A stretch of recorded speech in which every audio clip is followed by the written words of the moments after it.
রাসূল পাক সাল্লাল্লাহু আলাইহি ওয়াসাল্লামের এই শুকরিয়ার কারণেই আল্লাহ পাক রব্বুল আলামিন দিন দিন রাসূলের মর্তবা সম্মান আল্লাহ এত বাড়াইছেন যে দুনিয়ার জমিনে আমার আপনার নবীর মতো সম্মান আল্লাহ পাক আগে নবীদেরকে দেয় নাই, পরবর্তী মানুষ যারা আসবেন তাদেরকে আল্লাহ পাক দিবে না।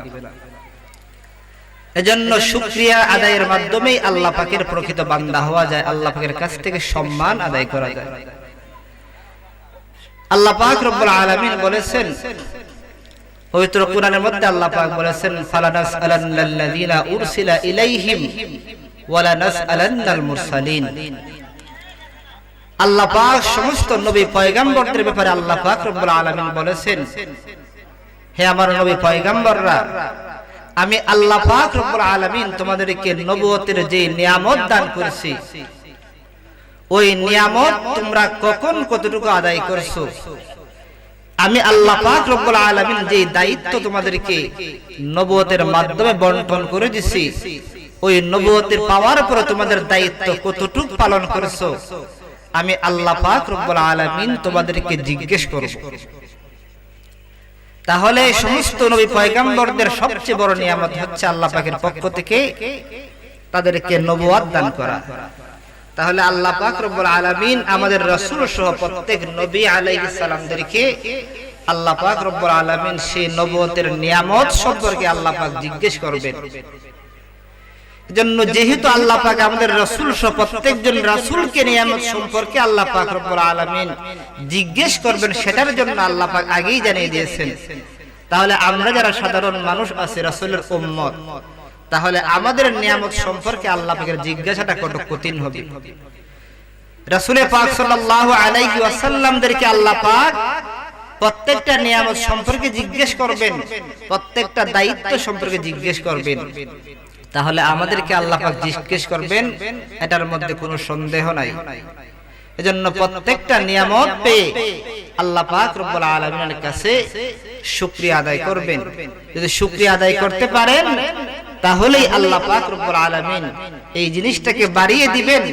শুধু জিনিসটাকে বাড়িয়ে নয়, আমার আপনার মর্তবা সম্মান আল্লাহ পাক রব্বুল আলামিন বাড়িয়ে দিবেন। সুবহানাল্লাহ। এজন্য আল্লাহ পাক রব্বুল আলামিন যেই সময় যেই কিছু ভালো জিনিস আমাকে আপনাকে দান করবেন, সেই সময় আমরা চেষ্টা করব আল্লাহ পাকের শুকরিয়া আদায় করা। আমার আপনার নবী কেমন শুকরিয়া আদায় করেছেন? রাসূল পাক সাল্লাল্লাহু আলাইহি ওয়াসাল্লাম সারা দিন ইসলামের দাওয়াত নিয়ে প্রত্যেকটা কাফের বেঈমানদের দুয়ারে দুয়ারে আল্লাহ রাসূল সারা দিন ঘুরছেন। আর রাতের বেলায় গিয়ে আল্লাহ রাসূল সাল্লাল্লাহু আলাইহি ওয়াসাল্লাম সারা রাত নবী পাক দাঁড়িয়ে দাঁড়িয়ে নফল নামাজের মাধ্যমে আল্লাহ পাকের শুকরিয়া আদায় করেছেন। আমাদের রাসূলকে আল্লাহ পাক এজন্যই সবচেয়ে বেশি সম্মানিত করেছেন, সমস্ত নবীদের মাথার তাজ করেছেন। শুধু আমার আপনার নবী প্রত্যেকটা জিনিস আল্লাহ পাকের কাছ থেকে পাওয়ার পরপরই সেটার শুকরিয়া আদায় করেছেন। রাসূল সারা রাত যখন দাঁড়িয়ে নামাজ পড়তেন, আল্লাহর শুকরিয়া আদায় করতেন, তখন আল্লাহ পাক রব্বুল আলামিন রাসূলকে ডেকে ডেকে আল্লাহর রাসূলকে ঘুম পাড়াইতেন। আল্লাহ পাক বলতেন, হাবিব, আপনি সারা দিন আমার দ্বীন ইসলামকে প্রত্যেকটা মানুষের দুয়ারে দুয়ারে পৌঁছাইছেন, আবার রাতের বেলায় সারা রাত যদি না ঘুমিয়ে আমি আল্লাহ পাকের শুকরিয়া আদায় করেন, আমার কষ্ট লাগে, আপনি একটু বিশ্রাম নেন। রাসূল পাক সাল্লাল্লাহু আলাইহি ওয়াসাল্লামকে আল্লাহ পাক বলে ইবাদত থেকে দূর করে বিশ্রামের কথা আল্লাহ পাক বলেছেন। আর আমরা সেই বিশ্রাম নিয়ে এত ব্যস্ত হয়ে গেছি, আমরা সেই বিশ্রামের কারণে আল্লাহ পাক রব্বুল আলামিনকে ভুলে গেছি। আল্লাহ পাকের প্রত্যেকটা হুকুম আহকাম থেকে আমরা দূরে গেছি। এজন্য আল্লাহ পাকের প্রত্যেকটা জিনিস পাওয়ার পরে আল্লাহ পাকের শুকরিয়া যখন আমরা আদায় করতে পারবো, তখনই আল্লাহ পাক রব্বুল আলামিন আমাদের মান, সম্মান, ইজ্জত সবকিছু বুলন্দ করে দেবেন। আর যদি আমরা আল্লাহ পাক রব্বুল আলামিনের সেই শুকর আদায় না করে নাশুকরি বান্ধ হই, তাহলে আল্লাহ পাক রব্বুল আলামিন কঠিন শাস্তির ব্যবস্থা আল্লাহ পাক রব্বুল আলামিন দুনিয়াতেও রাখছেন, আখিরাতে যেই ব্যবস্থা রাখছেন সেটা কোনো মানুষের কল্পনা করতে পারবে না। আখিরাতের কত কঠিন শাস্তি আল্লাহ পাক রব্বুল আলামিন রাখছেন, সেই শাস্তির সম্মুখীন আমাকে আপনাকে হতে হবে যারা আমরা আল্লাহ পাকের নাশুকরিয়া বান্দা হই। এজন্য আল্লাহ পাক রব্বুল আলামিনের নাশুকরিয়া বান্দা আমরা যেন না হই সেটার দিকে আমাদেরকে লক্ষ্য রাখতে হবে। আল্লাহ পাক রব্বুল আলামিন বলেছেন ওয়ালা ইন কাফারতুম ইন্না আযাবি লাশাদীদ। আল্লাহ পাক রব্বুল আলামিন যারা নাশুকরিয়া বান্দা আল্লাহ পাকের শুকরিয়া আদায় করে না তাদের জন্য আল্লাহ পাক রব্বুল আলামিন কঠিন থেকে কঠিন শাস্তি আল্লাহ পাক রব্বুল আলামিন রেখে দিয়েছেন। এজন্য আমরা প্রত্যেকটা জিনিস আল্লাহ পাকের নিয়ামত হিসেবে নিব আর সেই নিয়ামতের শুকরিয়া আদায় করব।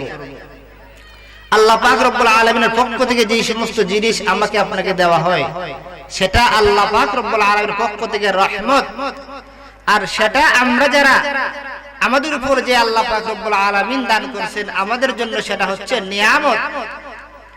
আর আল্লাহ পাক রব্বুল আলামিন বলছেন যে সমস্ত নিয়ামত আমি আল্লাহ পাক তোমাদেরকে দেই সেটা তোমাদের কাছে আমানত হিসেবে আমি আল্লাহ পাক রব্বুল আলামিন দিয়ে থাকি।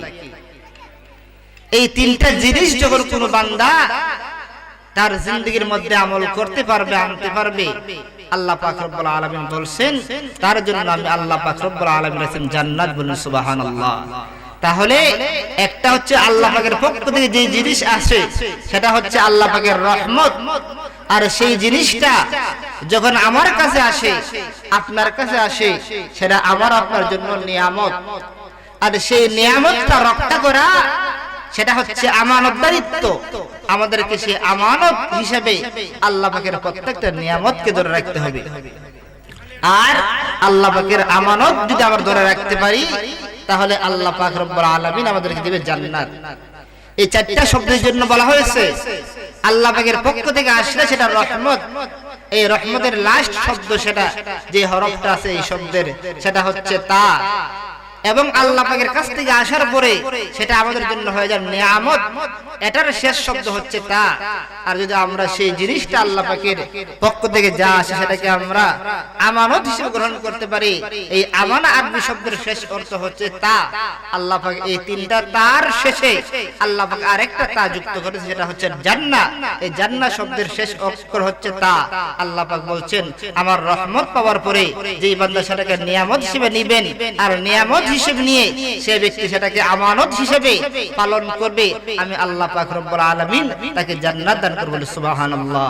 সেজন্য আমাদের প্রত্যেকটা জিনিস আল্লাহ পাকের পক্ষ থেকে নিয়ামত হিসেবে আমাদেরকে অবশ্যই অবশ্যই মানতে হবে। তার মধ্যে সবচেয়ে বড় নিয়ামত আমাদেরকে আল্লাহ পাক রব্বুল আলামিন যে দেহটা দিয়েছেন, আমাদেরকে আল্লাহ পাক রব্বুল আলামিন যেই শরীরটা আল্লাহ পাক রব্বুল আলামিন দিয়েছেন, এই শরীরটা আল্লাহ পাকের পক্ষ থেকে একটা বড় একটা নিয়ামত। যখন আমাদের পুরো অঙ্গ প্রত্যঙ্গ কোনো একটা নষ্ট হয়ে যায়, কোনো একটা সমস্যা হয়ে যায়, যার সমস্যা হয় সেই ব্যক্তি বুঝতে পারে সেই জিনিসটা কত নিয়ামত। এজন্য আমাদের শরীরটা আল্লাহ পাকের পক্ষ থেকে বড় একটা নিয়ামত। এই নিয়ামত জিনিসটাকে আল্লাহ পাকের কাজে লাগাইতে হবে। এই দেহ দিয়ে আল্লাহ পাকের ইবাদত বন্দেগী করতে হবে, তখন আল্লাহ পাকের নিয়ামতের সেই আমানত আমার দ্বারা আপনার দ্বারা পালন হবে। আর যখন আল্লাহ পাক যে দেহ আমাদেরকে দান করেছেন এই দেহর নিয়ামত আমরা পাওয়ার পর যদি আমরা সেটাকে ভালো কাজে না ব্যবহার করি তাহলে সেটা আমার জন্য আপনার জন্য আল্লাহ পাক যে আমানত হিসেবে আমাদেরকে দিয়েছেন সেই আমানত রক্ষা হবে না, সেটা ভঙ্গ হয়ে যাবে। আর আমরা সবাই জানি যে ব্যক্তি আমানত ভঙ্গ করে তাকে মুনাফিক বলা হয়। এজন্য আল্লাহ পাক রব্বুল আলামিন যে শরীর আমাদেরকে দিয়েছেন এই শরীর আল্লাহ পাকের পক্ষ থেকে নিয়ামত, এটাকে আল্লাহ পাকের রাস্তায় আল্লাহ পাকের কাজের মধ্যে আমাদেরকে অবশ্যই অবশ্যই কাজে লাগাইতে হবে। যদি আমরা সেটা আল্লাহ পাকের কাজে না লাগাই সেই দেহ একদিন আমার জন্য আপনার জন্য সাক্ষী হিসেবে আল্লাহ পাকের কাঠগড়ায় একদিন আমাদের বিপক্ষে সাক্ষী দেবে। এজন্য এই নিয়ামত শরীরকে আল্লাহ পাকের প্রত্যেকটা ভালো কাজের মধ্যে লাগাইতে হবে। এটা কেমন নিয়ামত? যদি আল্লাহ পাক রব্বুল আলামিন আমাদের শরীরের প্রত্যেকটা অঙ্গ প্রত্যঙ্গ আল্লাহ পাক কুদরতি ভাবে আল্লাহ পাকের সেই শক্তিশালী আল্লাহ পাক যে অঙ্গ প্রত্যঙ্গ দিয়েছেন এটা যদি আল্লাহ পাক শক্তি করে না দিতেন তাহলে দুনিয়ার মানুষ যদি আমাদের অঙ্গ প্রত্যঙ্গের যে জিনিসগুলো আছে সেইগুলা বালাইতো তাহলে 1 বছর 2 বছর পরে পরে আমাদের শরীরের অঙ্গ প্রত্যঙ্গগুলা বদলাইতে হতো। আর এই বদলানোর সামর্থ্য দুনিয়ার কোন মানুষের দ্বারা সম্ভব হতো না। এই নিয়ামত শরীরটাকে আল্লাহ পাক রব্বুল আলামিন কত দামি জিনিস তারা তৈরি করেছেন, সেটা বিজ্ঞানীরা বলছেন একটা মানুষের শরীরে যে সমস্ত অঙ্গ প্রত্যঙ্গ দেওয়া হয়েছে, দা মেডিকেল, এটা একটা বিশ্ব সংস্থার একটা প্রতিবেদন আছে, সেইখানে বলা হয়েছে একটা মানুষের শরীরে আল্লাহ পাক রব্বুল আলামিন যে সমস্ত অঙ্গ প্রত্যঙ্গ দিয়েছেন, এই সমস্ত অঙ্গ প্রত্যঙ্গের যদি হিসাব দুনিয়ার টাকায় কোন হিসাব করা হয়, তাহলে বহির্বিশ্বের টাকার হিসাবে সেটা ৪৫,০০০ লক্ষ বিলিয়ন হয়ে যাবে, যার বাংলা টাকায় প্রায় ৫০০ কোটি টাকার চেয়ে বেশি হয়ে যাবে। সুবহানাল্লাহ। আমাদের দেহের মধ্যে যে অঙ্গ প্রত্যঙ্গগুলো আছে সেগুলার দাম কমসে কম ৫০০ কোটি টাকা। বর্তমান বাজারে যারা বহির্বিশ্বে সেটাকে বিজ্ঞান যারা আছেন তারাকে সেটাকে রিসার্চ করার জন্য কিনে নেয়, তারা বলছেন একটা মানুষের দেহে যে অঙ্গ প্রত্যঙ্গগুলো আছে আমরা যখন সেটাকে পরীক্ষার জন্য কিনে সেটার দাম প্রায় ৫০০ কোটি টাকার চেয়ে বেশি হয়ে যায়। তাহলে এই ৫০০ কোটি টাকার অঙ্গ প্রত্যঙ্গ আল্লাহ পাক আমার শরীরে আপনার শরীরে দান করেছেন। এই শরীর দিয়ে আল্লাহ পাক রব্বুল আলামিনের যখন ইবাদত বন্দেগী করবেন তখন সেটা দ্বারা আল্লাহ পাক রব্বুল আলামিন যে আমানত দিয়েছেন আল্লাহ পাকের ভালো কাজে লাগানোর জন্য, সেটা আমাদের দ্বারা সম্ভব হবে। তার দ্বিতীয় অংশ হচ্ছে আল্লাহ পাক রব্বুল আলামিনের এই সম্পদ যদি পাওয়ার পরে আমরা সেটাকে কাজে না লাগাই, ওয়ালা ইন কাফারতুম ইন্না আযাবি লাশাদীদ, যদি আমরা সেটাকে কাজে না লাগাই তাহলে আল্লাহ পাক রব্বুল আলামিন আমাদের সেই নিয়ামত যদি আমরা কাজে না লাগাইতে পারি, আমাদের জন্য আল্লাহ পাক রব্বুল আলামিন কঠিন শাস্তি, কঠিন আযাব রেখে দিয়েছেন। সেই আযাবটা কেমন? সেই আযাবটা একজন মানুষের মরণ থেকে শুরু হয়ে যায়। সেই মরণ থেকে একজন মানুষের যারা আল্লাহ পাক রব্বুল আলামিনের নিয়ামত পাওয়ার পরে সেই নিয়ামত কাজে না লাগায়, তাদের সেই নিয়ামত আল্লাহ পাকের সেই নিয়ামতকে অস্বীকার করার জন্য তার সেই কঠিন আযাব তার মউত থেকে শুরু হয়ে যায়। এজন্য যদি আমার আপনার আখিরাতের প্রত্যেকটা ঘাট মউত থেকে শুরু করে জান্নাত পর্যন্ত প্রত্যেকটা ঘাট যদি আমার জন্য আপনার জন্য সহজ করতে চাই, তাহলে আল্লাহ পাকের প্রত্যেকটা নিয়ামতকে স্বীকার করে আল্লাহ পাকের কাছে অবশ্যই আমাদেরকে আল্লাহ পাকের সেই নিয়ামতগুলার যেই শুকরিয়া সেটা যথাযথভাবে আদায় করতে হবে। না হলে কি হবে? আমাদেরকে অবশ্যই আমাদের মউত থেকে আমাদের সেই অস্বীকারী আল্লাহ পাকের নিয়ামতের অস্বীকারীদের শাস্তি মউত থেকে শুরু হয়ে যায়। এই মউতের সাকরাত কত কঠিন! আল্লাহ রাসূল সাল্লাল্লাহু আলাইহি ওয়াসাল্লামের সাহাবী হযরত ওমর রাদিয়াল্লাহু তাআলা আনহু যখন এই সাকরাতের কথা শুনতেন তখন তিনি বেহুশ হয়ে যেতেন। মরণের যে সাকরাতের বেদনা, সেই বেদনার কথা ওমর রাদিয়াল্লাহু তাআলা আনহু যখন স্মরণ করতেন, সেই ওমর রাদিয়াল্লাহু তাআলা আনহু পর্যন্ত বেহুশ হয়ে যেতেন। যে সাকরাতের কষ্ট, কত কষ্ট, সেটা একমাত্র যারা ভুক্তভোগী, যারা মৃত্যুবরণ করেছেন তারাই সেটা বুঝবে, আর যারা রাসূলের সেই জবান থেকে সাকরাতের কথা শুনছেন তারাই বুঝতে পারবেন। আল্লাহর নবীর সাহাবায়ে কেরামরা যখন কুরআন তেলাওয়াত করতেন, আর কুরআন তেলাওয়াত করার সময় যখন এই আয়াতটা আসতো, ওয়াশাআত সাকরাতুল মাউত বিল হক, সূরা কাফের মধ্যে আল্লাহ পাক বলছেন ওয়াজাআত সাকরাতুল মাউত বিল হক, সাকরাতের মউতের যে কষ্টটা সেটা হচ্ছে সত্য, সেই কষ্ট প্রত্যেকটা মানুষকে ভোগ করতে হবে। এজন্য একজন আল্লাহ পাকের অস্বীকারী বান্দার কষ্ট শুরু হয়ে যায় তার মৃত্যু থেকে শুরু করে তার সেই জাহান্নামের যাওয়ার আগ পর্যন্ত প্রত্যেকটা ঘাটেই যারা আল্লাহ পাক রব্বুল আলামিনের অস্বীকারী বান্দা তাদের জন্য প্রত্যেকটা ঘাটের মধ্যে আযাব থেকে যায়। এজন্য আল্লাহ রাসূল সাল্লাল্লাহু আলাইহি সাল্লামের সাহাবায়ে কেরামরা সেই অস্বীকারী বান্দা যেন তারা না হয়ে যায়, তারা সবসময় চিন্তা করতেন আল্লাহ পাক যেন আমাদেরকে আল্লাহ পাকের সেই নিয়ামতকারী বান্দাদের অন্তর্ভুক্ত করেন, না হয়তো আল্লাহ পাক যে শাস্তি রাখছেন সেই শাস্তি আমরা সাহাবায়ে কেরামদের দ্বারা সেটা ভোগ করা সম্ভব হবে না। সেই সাকরাতের পর থেকে কবরের মধ্যে যখন আমাকে আপনাকে দেওয়া হবে, সেই কবরের মধ্যে আমার আপনার অবস্থাটা কেমন হবে? আল্লাহ রাসূল সাল্লাল্লাহু আলাইহি ওয়াসাল্লাম আমাদের নবী দুনিয়া থাকা অবস্থায় যে সমস্ত সাহাবায়ে কেরামদেরকে আল্লাহ পাক জান্নাতের সার্টিফিকেট দিয়েছেন, সেই জান্নাতওয়ালা সার্টিফিকেটওয়ালা মানুষগুলাও এই কবরের কথা স্মরণ করতেন, আর করার পরে তারা এমন ভাবে ব্যঙ্গে পড়তেন, তাদের কষ্ট দেখলে অন্য মানুষগুলা তারা জিজ্ঞেস করতো আপনারা এত কষ্ট পাচ্ছেন কেন? আল্লাহ রাসূলের সাহাবী উসমান রাদিয়াল্লাহু তাআলা আনহু যখন, তিনি হচ্ছেন আল্লাহ রাসূলের জামাতা, যাকে আল্লাহ রাসূল দুনিয়ার জমিনে থাকা অবস্থায় জান্নাতের সার্টিফিকেট দিয়ে দিয়েছেন, এই উসমান রাদিয়াল্লাহু তাআলা আনহু যখন কবরের পাশ দিয়ে যাইতেন, কবরের পাশ দিয়ে যখন যাইতেন উসমান রাদিয়াল্লাহু তাআলা আনহু, তখন উসমান রাদিয়াল্লাহু তাআলা আনহু এত বেশি কান্না করতেন যে উসমান রাদিয়াল্লাহু তাআলা আনহুর কান্না দেখে সবাই জিজ্ঞেস করতেন আপনি এত কান্না করতেছেন কেন? আপনি তো সারাদিন কান্না করেন না, কিন্তু কবরের পাশ দিয়ে যখন যান আপনি এত বেশি কান্না করেন কেন? আপনার চোখের পানি দিয়ে আপনার দাড়ি বেয়ে আপনার বুক পর্যন্ত মিশে যায়, এর কারণটা কি? আল্লাহ রাসূলের সাহাবী উসমান রাদিয়াল্লাহু তাআলা বলছেন, আমি আল্লাহ রাসূলের জবান থেকে শুনেছি, আল্লাহ রাসূল সাল্লাল্লাহু আলাইহি ওয়াসাল্লাম বলেছেন, ক্বালা রাসূলুল্লাহ সাল্লাল্লাহু আলাইহি ওয়াসাল্লাম, আল কবরু আউয়ালু মানজিলু মিন মানাজিল। আল্লাহ রাসূলের জান্নাতি জবান থেকে আমি শুনছি, উসমান রাদিয়াল্লাহু তাআলা আনহু বলছেন, আল্লাহ রাসূল বলছেন, যখন একজন মানুষ পরবর্তী সময় যেটা আখিরাতের প্রথম ঘাট, সেটা হচ্ছে কবরের ঘাট, এই কবরের ঘাটের প্রথম যেই ঘাট, সেই কবরের ঘাটের মধ্যে যখন কোনো মানুষ পেছে যায়, আল্লাহ পাকের কাঠ গড়ায়, যখন কোনো মানুষ কবরের মধ্যে ধরা খেয়ে যায়, তখন তার জন্য পরবর্তী প্রত্যেকটা ঘাট কঠিন হয়ে যায়। এজন্য উসমান রাদিয়াল্লাহু তাআলা আনহু বলছেন, আমাকে রাসূল বলছেন এই কবরের আযাবটা খুব কঠিন ভয়ঙ্কর আযাব। মিশকাত শরীফের বাবুল কবর এই অধ্যায়ের মধ্যে এসেছে, আল্লাহ রাসূল বলেছেন, আযাবুল কবরি হাক্কুন, কবরের আযাব যে হবে সেটা সত্য, সেটার মধ্যে কোনো মিথ্যা সেটার মধ্যে হতেই পারে না। আল্লাহ রাসূল যখন বলছেন এই কথা, কবরের আযাব সত্য, তখন সাহাবায়ে কেরামরা বলছেন, ইয়া রাসূলুল্লাহ সেই আযাবটা কেমন হবে?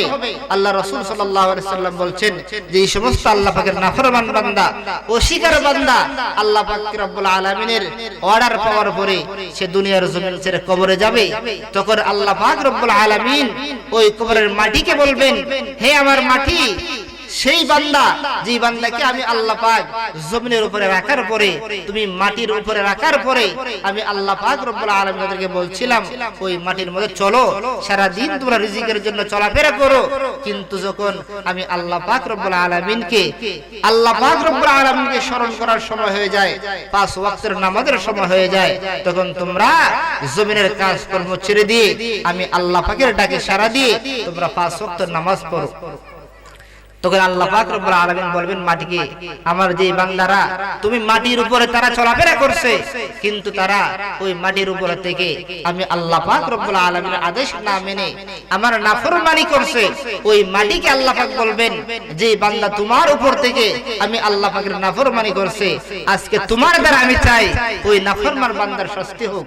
তখন আল্লাহ পাক রব্বুল আলামিন বলবেন, হে মাটি, আমার যে বান্দা তোমার উপর থেকে আমার নাফরমানি করছে, তাকে একটু এই মাটির নিচের যে আযাবটা সেটা তাকে একটু দেখায় দাও। তখন ওই মাটি কি করবেন, মাটির এক কবরের এক পাশের মাটি আর এক পাশে এমন চাপ দিবেন, তার ওই মৃত ব্যক্তি যে ব্যক্তিটাকে কবরে রাখা হবে তার একদিকের হাড়গুলা ভেঙে অন্যদিকে ঢুকে যাবে, আর অন্যদিকের হাড়গুলা ভেঙে অন্যদিকে ঢুকে যাবে। আল্লাহ রাসূল বলছেন, যখন আল্লাহ পাক বলবেন মাটিকে, আমার বান্দা আমার নাফরমানি করছে তোমার উপর থেকে, তাকে শাস্তি দাও, তখন মাটি ওই কবরওয়ালাকে, কবরবাসীকে একটা চাপ দিবেন, ওই মাটির চাপে ডান দিকের হাড় ভেঙে সুরমার হয়ে বাম দিকে ঢুকে যাবেন, আবার বাম দিকে একটা চাপ দেওয়া হবে, বাম দিকের হাড়গুলা ভেঙে আবার সেটা ডান দিকে শুরু হয়ে যাবে, ঢোকা শুরু হয়ে যাবে। তখন আল্লাহ রাসূলের এই ভয়ানক কথা শুনে আল্লাহ রাসূল কান্নায় ভেঙে পড়লেন, সাহাবায়ে কেরামরা কাঁদতেছেন আর বলতেছেন, ইয়া রাসূলুল্লাহ ওই কবরের আযাব কেমন সহ্য করব? আল্লাহ রাসূল সাল্লাল্লাহু আলাইহি ওয়াসাল্লাম বলছেন, এই কবর থেকে তোমাদের প্রথম আযাবের সূচনা হবে, ওই কবর থেকেই তোমাদের আযাবের প্রথম সূচনা, এর পরবর্তী কাজগুলা আরো বেশি কঠিন থেকে কঠিন হয়ে দাঁড়াবে। এজন্য এই কবরের সামান তুমি আগে জোগাড় করো, তারপরে সেই কবরের মধ্যে যাও, তাহলে কবর থেকেই তোমার জন্য জান্নাত পর্যন্ত প্রত্যেকটা ঘাট আল্লাহ পাক রব্বুল আলামিন সহজ করে দিবেন। এজন্য আমাদেরকে কবরের চিন্তা করতে হবে, যে কবরের চিন্তায় আল্লাহ রাসূলের জান্নাতওয়ালা সার্টিফিকেটওয়ালা মানুষগুলা কান্না করত, ওই জান্নাতের যে সমস্ত আমল নিয়ে যাওয়ার দরকার সেই আমলগুলো আমাদেরকে নিয়ে যেতে হবে। এই জাহান্নামের শাস্তিটা কবর থেকেই আল্লাহ পাক রব্বুল আলামিন জাহান্নাম পর্যন্ত একটা দরজা খুলে দেওয়া হবে।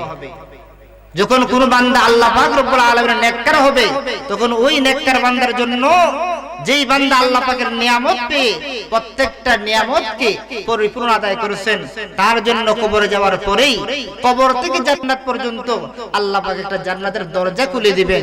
আর ওই জান্নাত থেকে আল্লাহ পাক রব্বুল আলামিনের ওই বান্দা জান্নাতের সমস্ত নাজ নিয়ামত ভোগ করবেন।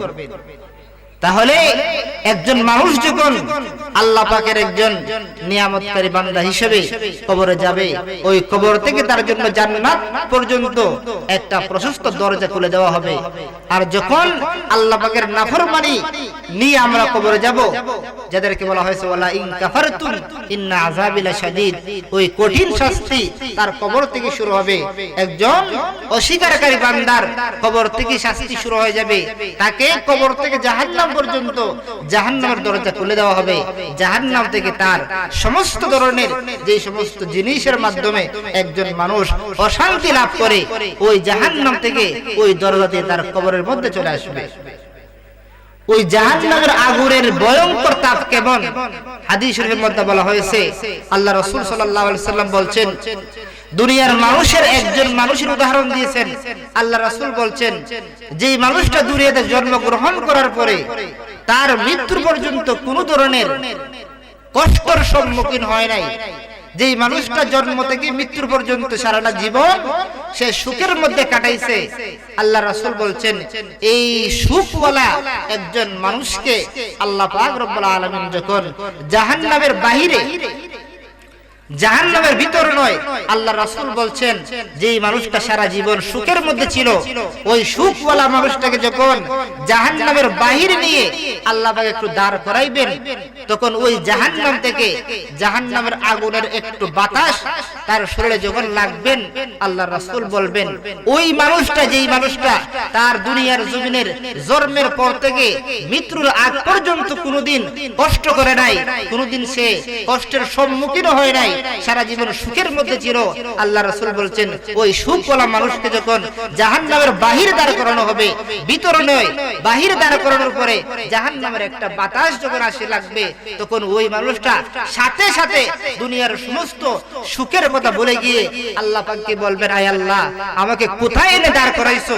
আমি তো সারা জীবন কোনো সুখের মধ্যে ছিলাম না, আমি সারা জীবন দুঃখের মধ্যে ছিলাম। একমাত্র ওই বাহির থেকেই জাহান্নামের একটু বাতাস লাগার কারণে সারা জীবন যে ব্যক্তিরা সুখের মধ্যে ছিল, ওই ব্যক্তিরা মুহূর্তের মধ্যে সারা জীবনের সুখ ভুলে যাবে। সে বলবেন, যে বাতাসটা আমার শরীরে এসে লেগেছে, ওই বাতাস লাগার সাথে সাথেই আমার জীবনের সমস্ত সুখ আমি ভুলে গেছি। আল্লাহ পাক রব্বুল আলামিন বলেন, আর একটা বান্দা, যেই বান্দারা সারা জীবন জন্মের পর থেকে মৃত্যু পর্যন্ত সারা জীবন সে শুধু দুঃখের মধ্যে ছিল, সে সারা জীবনের মধ্যে কোনোদিন সুখের মুখ দেখে নাই, ওই দুঃখওয়ালা একটা বান্দাকে আল্লাহ পাক রব্বুল আলামিন যখন জান্নাতের বাহিরে নিয়ে দাঁড় করাইবেন, তখন আল্লাহ পাক রব্বুল আলামিন জান্নাতকে বলবেন, জান্নাতের একটা বাতাস, তুমি আমার ওই দুঃখওয়ালা বান্দা, যে বান্দা সারা জীবন, তার সারাটা জীবন জন্ম থেকে মৃত্যুর পর্যন্ত কষ্টের মধ্যে কাটাইছে, ওই মানুষটার শরীরে একটু জান্নাতের বাতাস লাগিয়ে দাও। তখন ওই জান্নাতের বাতাস এসে যখন ওই ব্যক্তিরা, যে ব্যক্তি সারা জীবন সে কখনো সুখের দেখা পায় নাই, তার শরীরে যখন জান্নাতের একটু বাতাস লাগবে, তখন ওই ব্যক্তিরা চিৎকার করে আল্লাহ পাকে বলবেন, আয় আল্লাহ, আমি সারা জীবন কখনো আমি অশান্তির মধ্যে ছিলাম না, আজকে জান্নাতের একটু বাতাস লাগার কারণে আমি দুনিয়ার সমস্ত সারা জীবনের দুঃখ ভুলে গেছি। তাহলে জান্নাতের ভিতরে আল্লাহ পাকের কত শান্তি রাখছেন, বলে সুবহানাল্লাহ। জান্নাতের বাহিরে থাকার পরে জান্নাতের একটা বাতাস লাগার কারণে সারা জীবনের সমস্ত দুঃখ একটা মানুষ মুহূর্তের মধ্যে ভুলে যায়। আর একটা মানুষ যারা সারা জীবন শান্তির মধ্যে ছিল, ওই শান্তিওয়ালা মানুষের শরীরে যদি মুহূর্তের মধ্যে জাহান্নামের একটু বাতাস লাগে, সারা জীবনের দুনিয়ার সমস্ত সুখ ভুলে যায়। তাহলে এই দুনিয়ার সুখ সুখ নয়, আখিরাতের সুখ হচ্ছে আসল সুখ। আপনি চিন্তা করেন, আপনি আমার বর্তমান হায়াত আল্লাহ পাক রব্বুল আলামিন যতটুকু রেখেছেন, বর্তমানে বাংলাদেশের গড় 60 থেকে 70 বছর। এই 60 থেকে 70 বছর যদি আপনি নিজের সুখের জন্য আল্লাহ পাক রব্বুল আলামিনের সেই আখিরাতের সুখকে ভুলে যান, তাহলে আপনি বুঝেন ওই আখিরাতের লম্বা পথ আপনি কেমন করে পাড়ি দেবেন। আপনি চিন্তা করে আল্লাহর রাসূলের যুগ থেকে আমার আপনার রাসূল আজ থেকে 1500 বছর আগে এই দুনিয়ার জমিন থেকে চলে গেছেন। আল্লাহ রাসূল সাল্লাল্লাহু আলাইহি সাল্লাম দুনিয়ার জমিনে ছিলেন 63 বছর, কিন্তু আল্লাহ রাসূল যে কবর জগতে গেছেন আজ থেকে 1500 বছর আগে চলে গেছেন। তাহলে 63 বছর জিন্দেগি দুনিয়ার, কিন্তু কবরে আছেন আল্লাহর রাসূল প্রায় 1500 বছর। তাহলে আল্লাহর রাসূল আল্লাহকে খুশি করার জন্য আজ থেকে 1500 বছর পর্যন্ত আল্লাহ পাকের সেই জান্নাতের নাজ নিয়ামত নিয়ে কবর দেশে আল্লাহর রাসূল মদিনাতুল মুনাওয়ারায় শুয়ে আল্লাহর রাসূল আল্লাহর সেই জান্নাতের প্রত্যেকটা নাজ নিয়ামত ভোগ করতেছেন। আর আল্লাহ পাক রব্বুল আলামিন ওই রাসূলকে 63 বছর হায়াতের থেকে এই 1500 বছর যে হায়াতটা কবরের, সেটাকে সম্মানিত করেছেন শুধু আল্লাহর পাক খুশি করার জন্য। আর যেই মানুষটা আজ থেকে 1500 বছর আগে ধরেন আল্লাহ রাসূলের চাচা আবু জাহেল আমরা যাকে বলি, সেই আবু জাহেল আজ থেকে 1500 বছর কবরে। এই মানুষটা এই 1 থেকে 1.5 বছর, 100 থেকে 150 বছর বা ধরেন 200 বছর বাঁচছিল, কিন্তু সে ওই আবু জাহেল আজ থেকে 1500 বছর আগে মারা গেছেন। এখন 1500 বছর ওই আবু জাহেল কবরের মধ্যে আছে, তার কবরের মধ্যে জাহান্নামের শাস্তি চলতি আছে। তাহলে একটা মানুষের 100 থেকে 150 বছরের জিন্দেগি যদিও আল্লাহ পাকের নাফরমানিদের মধ্যে কাটাইছেন, কিন্তু আজকে তো 1500 বছর ধরে সেই ব্যক্তিরা জাহান্নামের আগুনে ওই কবরের কঠিন শাস্তির মধ্যে ভোগ করতেছেন। তাহলে এই চিন্তাটা দরকার আমাদের আনার। আমরা যদি আজকে মরণ আমাদের হয়ে যায়, তাহলে কিয়ামত কখন হবে সেটা আমাদের জানা নেই। আমাদের তো এইভাবে কবরের মধ্যে বছরের পর বছর আমাদেরকে সেখানে আমাদেরকে পড়ে থাকতে হবে। তাহলে আমাদের এই 60-70 বছরের জিন্দেগি আমরা যদি আল্লাহর নাফরমানির মধ্যে কাটাই, তাহলে হাজার হাজার বছর ওই কবরে আমাদেরকে আল্লাহর নাফরমানি করার কারণে আমাদেরকে শাস্তির মধ্যে ভোগ করতে হবে। আর যদি এই 60 থেকে 70 বছর আমরা কষ্ট করি, তাহলে আমাদের সেই কবরের জগৎ থেকে আখিরাতের প্রত্যেকটা জগৎ আল্লাহ পাক আমাদেরকে শান্তি সুখের মধ্যে রাখবেন। এজন্য এই ক্ষণস্থায়ী জিন্দেগির চিন্তা না করে যদি আমরা আমাদের আখিরাতের সেই স্থায়ী চিন্তা করতে পারি, তাহলে আমাদের জন্য সবচেয়ে ভালো হয়। এই জমিন আমার আপনার জমিন আল্লাহ পাক কেউ পাঠাইছেন। এই দুনিয়াকে বলা হয়েছে আদ-দুনিয়া ও মাজরাআতুল আখিরা। এই দুনিয়াকে বলা হয়েছে আখিরাতের একটা ক্ষেত মাত্র। যদি এই আখিরাতের ক্ষেত পাওয়ার পরে আপনি আখিরাতের জিনিস তৈরি না করতে পারেন, তাহলে আপনি ব্যর্থ হয়ে গেলেন। আপনার পরবর্তী জীবনটা কষ্টের মধ্যে সেটা হয়ে যাবে। এজন্য আমরা এই দুনিয়া যেহেতু আল্লাহ পাক আদ-দুনিয়া ও মাজরাআতুল আখিরা, আখিরাতের সম্পদ জমানোর জন্য আমাদেরকে দিয়েছেন, এজন্য এই আখিরাতের সম্পদ, ভালো সম্পদ আমাদেরকে নিয়ে যেতে হবে। যদি আমরা ভালো সম্পদ না নিয়ে যাই, তাহলে আমাদের জন্য সেই জাহান্নামের কঠিন শাস্তি ভোগ করতে হবে। আল্লাহ পাক রব্বুল আলামিন বলেছেন বালা মান কাসাবা সাইয়্যা। আল্লাহ পাক কোরআনের মধ্যে বলেছেন বালা মান কাসাবা সাইয়্যা, যে মানুষটা দুনিয়াতে আসার পরে সাইয়্যা তথা গুনার কাজ করেছেন, আল্লাহ পাক রব্বুল আলামিন বলেছেন আমি আল্লাহ পাক রব্বুল আলামিন ওই মানুষটাকে জাহান্নামের মধ্যে দিয়ে দেব। যে মানুষটা দুনিয়াতে আসার পরে সাইয়্যা গুনার কাজ করেছেন, আল্লাহ বলেছেন ওই মানুষটার জন্য আমি আল্লাহ পাক জাহান্নাম রেখে দিয়েছি। ওই জাহান্নাম কেমন হবে? আল্লাহ পাক রব্বুল আলামিন বলেছেন এই জাহান্নাম এমন কঠিন হবে যে জাহান্নামের আগুন দুনিয়ার কোনো আগুনের মতো নয়। আল্লাহ পাক বলছেন দুনিয়ার জমিনের মানুষের শরীরে যখন কোনো আগুন লাগে, তখন ওই আগুন ওই ব্যক্তির উপরের চামড়াগুলা ওই দুনিয়ার জমিনের আগুন পুড়ে ছাই করে দেয়। কিন্তু জাহান্নামের আগুন এমন আগুন, আল্লাহ পাক রব্বুল আলামিন সূরাতুল হুমাযার মধ্যে বলেছেন আল্লাতী তাত্তালিউ আলাল আফইদা। আল্লাহ পাক বলেন দুনিয়ার মানুষের শরীরে দুনিয়ার আগুন লাগলে তার শরীরের ভিতর পুড়ে যায়, বাহির পুড়ে যায়, কিন্তু জাহান্নামের আগুন এমন এক আগুন, আল্লাহ পাক বলেছেন আল্লাতী তাত্তালিউ আলাল আফইদা। ওই জাহান্নামের আগুন যখন কোন মানুষের শরীরের মধ্যে লাগে, শরীরের বাহিরের অংশের সাথে সাথে ওই জাহান্নামের আগুন ডাইরেক্ট তার কলিজার মধ্যে গিয়ে লেগে যায়, বলেন নাউযুবিল্লাহ। তাহলে দুনিয়ার আগুন আমাদের শরীরের বাহিরের অংশ পুড়ে দেয়, আর জাহান্নামের আগুন আমাদের কলিজা সহ পুরো সারকার করে দেয়।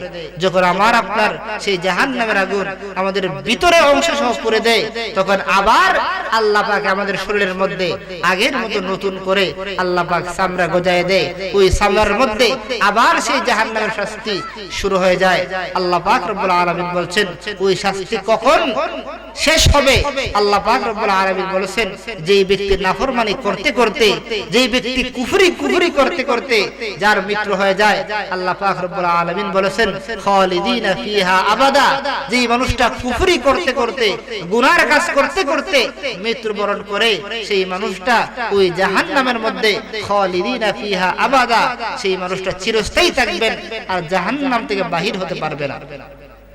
তাহলে একটা মানুষ যদি জাহান্নামের মধ্যে চিরস্থায়ী হয়ে যায়, তাহলে ওই মানুষটার সুখ আর কোথায়?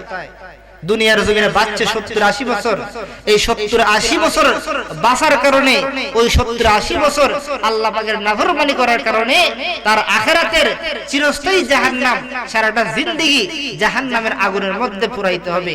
ওই জাহান্নামের আগুন দেহের সবটা ভিতরের অংশ সহ আল্লাহ পাক রব্বুল আলামিন জাহান্নামের আগুন জ্বালিয়ে দিবেন।